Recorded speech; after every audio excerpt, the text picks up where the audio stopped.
Итак, у нас шкаф с другой стороны. Здесь вот это вот двери, которые я вам показывал. Они вот так, кстати, открываются. Вот смотрите, я вам покажу. Вот так вот.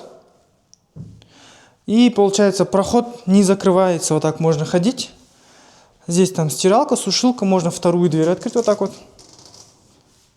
Видели, да? И получается, двери не мешают.